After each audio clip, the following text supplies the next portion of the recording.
എല്ലാവർക്കും നമസ്കാരം. വൈകുന്നേരം പ്രഭാഷണങ്ങളൊന്നും ഇല്ലെങ്കിൽ നടക്കാനായിട്ട് പോകും. ഈ നടക്കാൻ പോകുമ്പോൾ അങ്ങനെ കുശലം ചോദിക്കുന്നവരില്ല, വാഹനമായിട്ട് വരുന്നവരും അങ്ങോട്ട് നോക്കില്ല. കാരണം അങ്ങനെ നടന്നു പോകുമ്പോൾ ചിലവരടുത്തേക്ക് വരുന്നിട്ട് വഴി ചോദിക്കും. ഇതിലങ്ങോട്ട് പോയി ആ കുറ്റിയിൽ താഴത്ത് എത്തുമോ? പന്തീരാങ്കാവിലേക്കുള്ള റോഡ് ഏതാണ്? ഇന്ന കല്യാണ മണ്ഡപം എവിടെയാണ്? ഇതേമായിട്ടുള്ള ചോദ്യങ്ങളാണ് ചോദിക്കുക. അറിയാവുന്ന ഉത്തരമാണെങ്കിൽ പറഞ്ഞു കൊടുക്കൽ എന്തൊരു രസമാണെന്നറിയും. നമുക്ക് വ്യക്തമായിട്ട് അറിയുന്നതാണെങ്കിൽ അതങ്ങനെ പറഞ്ഞു കൊടുക്കുമ്പോൾ ഒരു സന്തോഷമാണ്. ചിലത് നമുക്ക് ഉത്തരം അറിയണ്ടാവില്ല. ഇവിടെ അടുത്തൊരു മരണം നടന്നിട്ടുള്ളൂ ഏതോ ഒരു വീട്ടില്. അത് ചിലപ്പോൾ നമ്മുടെ ശ്രദ്ധയിൽപ്പെട്ട കാര്യമാവില്ല, അപ്പൊ അറിയില്ല. അപ്പൊ പറഞ്ഞു കൊടുക്കും, കുറെ ആളുകൾ അങ്ങോട്ട് പോണു, ഞാനും കണ്ടു, ഈ വഴി കൂടെ പോയിക്കൊള്ളു. ചിലര് ബൈക്കിൽ വന്നിട്ട് പാറക്കുളം അമ്പലം ഏതാ വഴി, അങ്ങോട്ട് ചെല്ലുക, അടുത്ത് തളിക്കുന്ന അമ്പലത്തിന്റെ അവിടെ എത്തിയ ഇന്ന റൂട്ട് കൂടെ അങ്ങോട്ട് പോയിക്കൊള്ളൂ എന്ന് വ്യക്തമായിട്ട് പറഞ്ഞു കൊടുക്കും. അറിയുന്ന സ്ഥലമാണല്ലോ. പിന്നെ ഇവര് ബൈക്ക് പോകുമ്പോ നോക്കുമ്പോ ഒരു സന്തോഷ. കാരണം ആ വഴി പറഞ്ഞു കൊടുത്തിട്ടാണ് അവരിപ്പോ പോണത്. അവര് പലരോടും ചോദിച്ചിട്ടുണ്ടാവും, ഇനിയും പലരോടും. അതല്ലല്ലോ, നമ്മൾ വഴി പറഞ്ഞു കൊടുത്താണല്ലോ. ചിലവര് കുറച്ചാണ്ട് എത്തിയിട്ട് ഹായ് എന്നിട്ട് കൈകൊണ്ട് കാണിക്കും. എന്നാല് ജീവിതത്തിൽ നമ്മൾ പലവർക്കും വഴി കാണിച്ചു കൊടുത്തിട്ടില്ലേ? ഇത് വിടുക. അനവധി പേർക്ക് വഴി കാണിച്ച് കൊടുക്കുന്നവർ ഉണ്ട്. എൻ്റെ ജീവിതത്തിൽ അനവധി പേർക്ക് ഞാൻ വഴി കാണിച്ച് കൊടുത്തിട്ടുണ്ട്. ഞാൻ പറഞ്ഞ വഴി കൂടെ അവര് പോവാൻ തയ്യാറല്ല എന്ന് ആദ്യം പറഞ്ഞവരാ. അതിനൊന്നും ഇവർക്ക് വയ്യ എന്ന് പറഞ്ഞവരാണ്.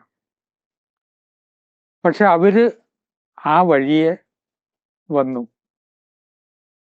അവരിപ്പോ ഉന്നതമായ സ്ഥാനത്ത് എത്തുമ്പോൾ അത് ആലോചിക്കുമ്പോൾ ഒരു സംതൃപ്തി ഉണ്ട്. അച്ഛൻ പറഞ്ഞത് കേട്ടിട്ട് മക്കൾ അതേമാതിരി ചെയ്യുന്ന മക്കളുണ്ട്. നീ ഇന്ന പോലെ ചെയ്തോ, നിന്റെ സ്വഭാവത്തിന് ഇന്ന കോഴ്സ് തിരഞ്ഞെടുക്കുകയാണ് നല്ലത്. അത് തിരഞ്ഞെടുത്തു. അവര് വിജയം വരിച്ച് കാണുമ്പോ അച്ഛനുണ്ടാകുന്ന സന്തോഷം എന്താ? പറഞ്ഞത് അവൻ കേട്ടു, ഇന്ന പരീക്ഷ എഴുതിക്കോന്ന് പറഞ്ഞു, അവൻ എഴുതി. അവൻ 10 റുപ്യ ശമ്പളം വാങ്ങണം. അവൻ വാഹനം ഓടിച്ചു പോകുമ്പോ പിതാവ് ഇങ്ങനെ നോയിക്കൊണ്ടിരിക്കും. അമ്മമാർക്കും അങ്ങനെയാണ്. നല്ല മക്കളാണ്, പരീക്ഷയ്ക്ക് പോണതിന് മുമ്പ് നീയൊക്കെ പ്രിപ്പയർ ചെയ്തു. 1-2 ചോദ്യങ്ങൾ അമ്മ ചോദിച്ചു.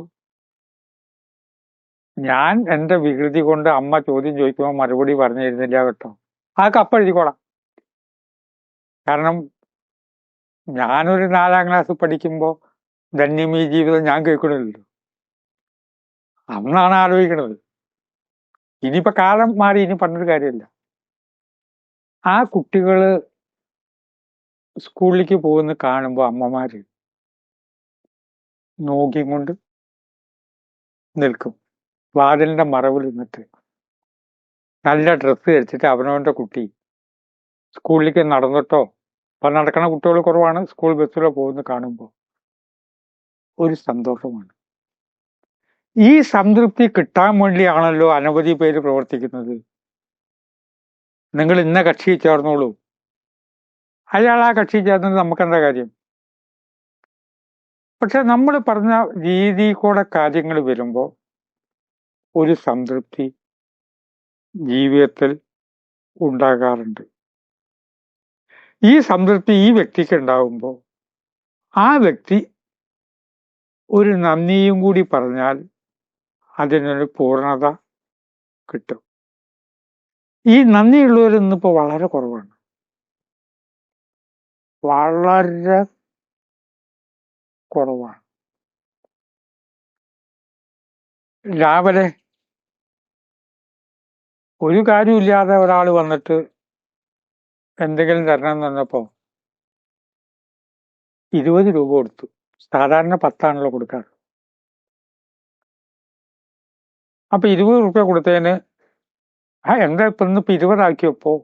എനിക്ക് അങ്ങനെ പെട്ടെന്ന് സമ്പത്ത് ഉണ്ടായിട്ടൊന്നല്ല കേട്ടോ. എവിടുന്നോ ഒരു തവണ ബസ് കയറിയപ്പോ 2 പേരുടെ സീറ്റാണ്.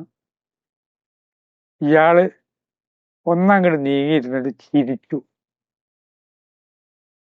200 കിട്ടോന്ന് പറഞ്ഞു. ഞാൻ ആരോടും പറഞ്ഞില്ല, ഇതാ രഹസ്യം. നാം തന്നെ ചിലരോടൊരു സ്നേഹം തോന്നാനുള്ള കാരണം എന്താണെന്ന് നമ്മളെന്നെ ആലോചിക്കുമല്ലോ. എനിക്ക് എന്താ അയാളോടൊരു സ്നേഹം തോന്നാൻ കാരണം? ആ പുഞ്ചിരിയാണ്. വയനാട് യാത്രയിൽ ഇതേമാതിരി ആ യാത്രയിൽ പോകുമ്പോൾ വയനാട്ടിൽ ഇറങ്ങിയിട്ട് അവിടെ ഒരു വ്യക്തിയെ അന്വേഷിക്കുകയാണ്. കൂടെ ജോലി ചെയ്ത ആള്, മേലില്ലാത്തൊന്നുമില്ല. ആ പേരിൽ 100 ആളുണ്ട് അവിടെ. പക്ഷെ ഒരാൾ കൂടെ വന്നിട്ട്, ഏതാണ് അവിടെ നമുക്ക് ചോദിച്ചു നോക്കാം, ഇന്ന സ്ഥലത്ത് ചോദിച്ചോ, കൂടെ വന്നിട്ട് വഴി പറഞ്ഞു തരികയാണ്. കൂടെ വന്ന് വഴി പറഞ്ഞു വെള്ളം ദാഹിച്ച് നിൽക്കാൻ വയ്യാന്ന് അയാൾ പറഞ്ഞു, നമുക്കൊരു കാര്യം ചെയ്യാം, അടുത്തൊരു വീട്ടിൽ കയറി ഒരു ഗ്ലാസ് വെള്ളം അയാൾ വാങ്ങി തന്നു. എന്തിനത്ര ത്യാഗമൊക്കെ അനുഭവിക്കുന്നത്? സംഭവം പിന്നല്ലേ മനസ്സിലാക്കിയത്. വൈത്തിരിന്ന് ഞാൻ ബസ്സിൽ കയറിയപ്പോൾ താങ്കൾ കുറച്ചാണ് നീങ്ങിയിരുന്നിട്ട് 200 കിട്ടുമെന്നൂടെ ഒന്ന് ചിരിച്ചു. സാറിന് ഓർമ്മ ഉണ്ടോ? അടുത്ത് ഞാനായിരുന്നു, ഓർമ്മയില്ല.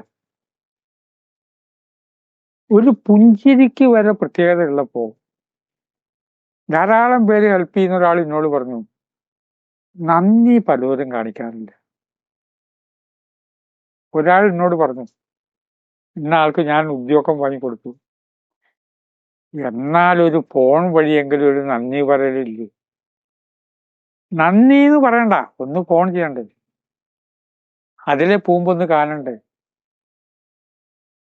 ഇത് കുറവാണ് ഇപ്പോഴത്തെ കാലത്ത്. അപ്പൊ സംതൃപ്തി എന്ന് പറഞ്ഞാൽ 2 കാര്യമുണ്ട്. അറിയാവുന്ന കാര്യം കൃത്യമായിട്ട് പറഞ്ഞു കൊടുക്കാം. മെന്ററിങ് എന്ന് പറയും. നിങ്ങൾ ഇങ്ങനെ ചെയ്തോളൂ. ഇതിന്റെ ഗുണം എനിക്ക് ധാരാളം ഉണ്ടായിട്ടുണ്ട് ജീവിതത്തിൽ. താങ്കൾ ഇങ്ങനെ ചെയ്തോളൂ. ഒരു പ്രതിഫലവും ആഗ്രഹിക്കാതെ വ്യക്തികളുണ്ട്. അവര് പറയുന്നത് കേൾക്കുമ്പോൾ അവർക്ക് സംതൃപ്തി, നമുക്ക് സംതൃപ്തി. ഒരു 45 കൊല്ലം മുമ്പേ ആദ്യത്തെ കുടജാദ്രി യാത്ര, അന്ന് ലോഡ്ജുകളൊന്നുമില്ല. എന്റെ ബാഗൊക്കെ ഒരിടത്ത് വെച്ചു. ഇറങ്ങുമ്പോ അവിടെ ഒരു വൃദ്ധൻ ഇരിക്കുന്നുണ്ട്. ഞാനൊരു കുശലും ചോദിച്ചില്ല. ആൾക്ക് എന്നോട് എന്തോ പറഞ്ഞാൽ കൊള്ളാമെന്നുണ്ട് തോന്നുന്നു. കാട്ടിലൂടെ യാത്ര മുടങ്ങി. യാത്ര നടന്നില്ല. ജീവനും കൊണ്ട് രക്ഷപ്പെട്ടു. എത്രയോ വർഷങ്ങൾക്ക് മുമ്പാ. വീണ്ടും മടങ്ങി വന്നിട്ട് ഈ സത്രന്മാരുടെ സ്ഥലത്തിരുന്നു. ആ വൃദ്ധൻ ചോദിച്ചു, എന്താ പോയില്ലേ? പോയില്ല, പോവാൻ പറ്റിയില്ല, തടസ്സം വന്നു, വഴി അറിയാതെ വന്നു. അവിടെ എത്തില്ല എന്ന് എനിക്കും തോന്നിയിരുന്നു. ഞാൻ ചോദിച്ചു, എന്താ എത്തില്ല എന്ന് എങ്ങനെ തോന്നി? ഞാൻ ഇവിടെ ഇരിക്കുകയാണല്ലോ. എന്നോടൊന്ന് ചോദിച്ചോ, ഈ സമയത്ത് അങ്ങോട്ട് പോയാൽ പോവാൻ പറ്റുമോ എന്ന് ചോദിച്ചോ? ചോദിച്ചില്ല. ആ പോണ സമയത്ത് അമ്മയൊന്ന് തൊഴുതോ? തൊഴുതില്ല, അതാണ് സത്യം. കാരണം അഹങ്കാരമാണ്. ഞാൻ വേണമെങ്കിൽ പറഞ്ഞു തരുമായിരുന്നു, ഇപ്പൊ പോണ്ട. പിന്നെ മനസ്സിൽ തോന്നി, പോയിക്കോട്ടെ, യൗവനമല്ലേ, അഹങ്കാരം ഉണ്ടാവും. ഈ വരികളൊക്കെ ഞാൻ അങ്ങനെ ഓർക്കുകയാണ് കൊല്ലങ്ങൾ കഴിഞ്ഞാല്. മിക്കവാറും ആളുകൾ പറഞ്ഞതൊക്കെ നമുക്ക് മനസ്സിലിങ്ങനെ ഓർക്കാൻ കഴിയും. മെന്ററിംഗ് എന്ന് പറഞ്ഞാൽ ഒരു വ്യക്തിക്ക് വഴി പറഞ്ഞു കൊടുത്ത് അയാള് ലക്ഷ്യസ്ഥാനത്ത് എത്തുമ്പോൾ അയാൾ ഇങ്ങോട്ട് നന്ദി പറഞ്ഞില്ലെങ്കിൽ നമുക്കൊരു സന്തോഷം ഉണ്ട്. അതൊരു സംതൃപ്തി ആണ്. ഇനി പ്രധാന വിഷയം ഇതല്ല. ഈ മെന്ററിംഗ് നമുക്ക് വഴി കാണിച്ചു തരുന്ന ഗ്രന്ഥങ്ങൾ ഉണ്ട്. ആ ഗ്രന്ഥങ്ങളുടെ വരികൾ നമ്മളെ സ്വാധീനിച്ചിട്ടുണ്ട്. സ്വാധീനിച്ച ഗ്രന്ഥങ്ങള് ഭഗവത്ഗീത, യോഗവാസിഷ്ടം, ഭാഗവതം, രാമായണം, തുടർന്ന് ജയകൃഷ്ണമൂർത്തി, രമണ മഹർഷി, ശ്രീരാമകൃഷ്ണ പരമഹംസര്, ഇങ്ങനെ അങ്ങോട്ട് ലിസ്റ്റ് എടുത്താൽ ആചാര്യ രജനീഷ് വരെയും മനസ്സിനെ സ്വാധീനിച്ചിട്ടുണ്ട്. ആ മനസ്സിനെ സ്വാധീനിക്കുമ്പോൾ ഈ ഗ്രന്ഥങ്ങളോട് നന്ദി പറയണ്ടേ? ഗ്രന്ഥം മനുഷ്യനല്ലല്ലോ. ഗ്രന്ഥത്തിന് മനസ്സുണ്ട്, ഗ്രന്ഥത്തിന് ജീവനുണ്ട്. ഭഗവത്ഗീത എന്നുള്ള ഗ്രന്ഥത്തിന് ജീവൻ ഉണ്ട്. വ്യാസൻ എഴുതിയതാണ്, കൃഷ്ണൻ പറഞ്ഞതാണ്. അതിനോട് നന്ദി പറയേണ്ട ഉത്തരവാദിത്തം നമുക്കില്ലേ? അതുകൊണ്ടാണ് ആ ഗ്രന്ഥത്തെ ചവിട്ടരുത്, ആ ഗ്രന്ഥത്തിനെ അപമാനിക്കരുത് എന്നൊക്കെ പറയാനുള്ള കാരണം. ഗ്രന്ഥത്തെ, പ്രസ്ഥാനങ്ങളെ, പല വസ്തുക്കളും നമുക്ക് വഴി കാണിക്കും. പല വസ്തുക്കളും വഴി കാണിക്കും. ഇരുട്ട് പോകുമ്പോ ആ ഇരുട്ടാണല്ലോ ടോർച്ച് വഴി കാണിച്ചു. ആ നന്ദി ടോർച്ചിനോട് കാണിച്ചു കൊണ്ട് വേണം ടോർച്ചിനെ ഒരിടത്ത് വെക്കാൻ. അതിലിട്ടാൽ ശരിയാവില്ല. അമ്മമാര് മക്കളോട് പറയും, ബാഗ് ഇങ്ങനെ വലിച്ചെറിയരുത്, ചെരുപ്പ് ഇങ്ങനെ വലിച്ചെറിയരുത്. അപ്പോ നല്ല വഴി കാണിച്ചു കൊടുക്കുക. ബാക്കിയുള്ളവർ നന്ദി കാണിച്ചു ഇല്ലയോ നോക്കണ്ട. നമ്മുടെ വായിൽ നിന്ന് നല്ലത് വരിക, വഴി കാണിച്ചു കൊടുക്കുക. അവര് എത്തേണ്ട സ്ഥലത്ത് എത്തുമ്പോൾ നമ്മൾ അവിടെ നോക്കിയിട്ട് സംതൃപ്തി അടയുക. അത് സന്തോഷകരമായ ഒരു കാര്യമല്ലേ എന്ന് ചിന്തിച്ച് വാക്കുകൾ ഉപസംഹരിക്കുന്നു. നമസ്കാരം.